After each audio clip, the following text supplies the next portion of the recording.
Okay, we're only going to go through one example from the homework in 3.6, and that's because all of the homework problems are very, very similar. So if you can do one, if you can do this one, you should be able to do the other ones just fine.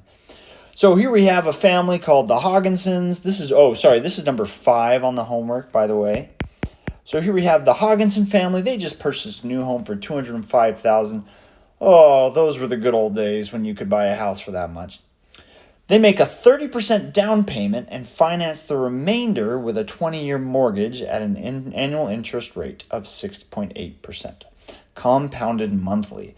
So we're going to do a few different things here. First, we're going to find the monthly mortgage payment. So how are we going to do that? We're going to look right back at my amortization formula. But we need to be able to pick out the different values that are going to go into this formula. First off, we're looking for the monthly mortgage payment. Well, which variable corresponds to that? That's lowercase p. I'm solving for lowercase p. So that means every other value, every other variable, I should have something to plug into it. Let's start with uppercase P. Uppercase P, of course, represents the loan amount, and this is where the down payment comes into play. Think about how mortgages work, how buying a house works. The house cost $205,000. But the fact that they made a down payment means they paid some of that up front. They paid some of that $205,000 at the time of purchase. How much? They paid 30%. I can take my final sale price and multiply it by 30% or 0.30, and I get $61,500. What does this represent? This represents the down payment. So this is how much they paid up front. So to be clear, right, this is not the loan amount. This is just how much they paid at the beginning, which means if they've already paid $61,500, they don't need to take out a loan for $205,000 because they've already paid some of it. Instead, I can subtract this down payment from my initial price of the home to get how much they actually need to borrow. It costs $205,000. They've already paid $61,000, so they need to borrow $143,500. That's my loan amount, or my capital P. So that's my capital P. Let's look at some of the other values that I'm going to need to know. What about R? R is your interest rate. So that's the 6.8%, or 0.068. That's how I'm going to use it in my formula. N. Remember, N is just the number of times it's being compounded, and sure enough, it's compounded monthly. So I'm compounding it 12 times in a year. I'm compounding it every month, so N is equal to 12. Last, T. Normally T is my variable, but in these loan cases, a lot of times T is given to you. How long is the loan? The loan is 20 years. So T is equal to 20. Okay, that means I've got all the rest of my information. I go ahead and start putting it into the amortization formula. Capital P is $143,500, and then I get 1 plus my interest rate, 0.068, divided by 12, raised to the 12 times 20, equals lowercase p, which is what I'm going to be solving for, multiplied by 1 plus 0.068 over 12 raised to the 12 times 20 minus 1, all divided by 0.068 over 12. So now I've plugged everything in, and you'll notice there's only one variable left, which is lowercase p, which is perfect because that's what I'm going to be solving for. Everything else I can just plug into my calculator and get a number for. So let's start this. On the left side, I get 556,961, and I'll go and round to the nearest hundredth, so 2 decimal places. What is this? Before I go to the right side, what does this represent?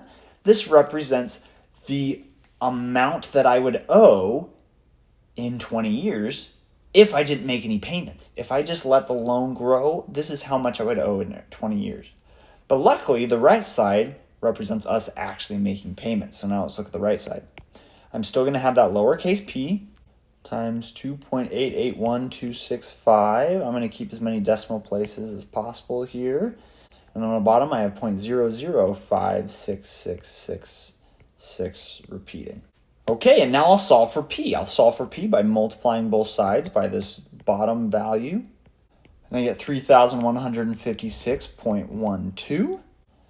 And then I'll divide that by the 2.881265. And I get P is equal to $1,095.39. That is my monthly payment. That is my mortgage payment each month that I have to make in order to pay off this house in 20 years. Okay, so that takes care of part A, just finding that monthly mortgage payment. So part B is asking some extension questions here. Assume that the Hawkinsons make every payment for the life of the loan. Find their total payments. Well, remember, this is the amount that they're paying each month. If we're assuming that they make every single payment for the course of the loan, how long is that? How many payments is that? Well, they're making 12 payments each year times how many years? They're doing it 20 times a year. We've seen this calculation before. We saw it in our formula, right? 12 times 20. What does that represent? It equals the amount of months they have to make a payment. So you can think about it as months, or you can think about it as payments. They have to make 240 payments throughout the course of this loan. So if they're making the payments 240 times, we know what the payment amount is. So now I can just do 1,095.39 cents multiplied by 240. And I get $262,893.60. That's the total amount that they pay over the course of this loan. And you may notice that that is not the same as my initial loan amount. Remember, the loan was for $143,500. Those are not the same amounts. Why not? Because not only are they paying off the loan, but they're also paying the interest on the loan. And so that's question C. How much interest do the Hawkinsons pay? All I have to do to find that is subtract off the original amount from the loan. If I subtract off the initial loan amount, what am I left with? I'm left with $119,393.60.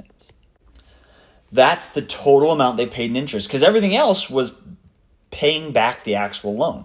The other $143,000 was them just repaying the loan that they got. But everything on top of that was the interest they paid to the bank or whoever loaned them the money. Okay, yeah, I like this problem because it really shows you how that kind of thing works, how banks make money. But that takes care of number 5. So we calculated the monthly mortgage payment, we calculated how much total they pay over the 20 years, and then we calculated how much of that was actually interest. Okay, good luck with the rest of the homework. And once again, if you have more questions, please just reach out to me and I'd be happy to answer them. Have a great day, guys.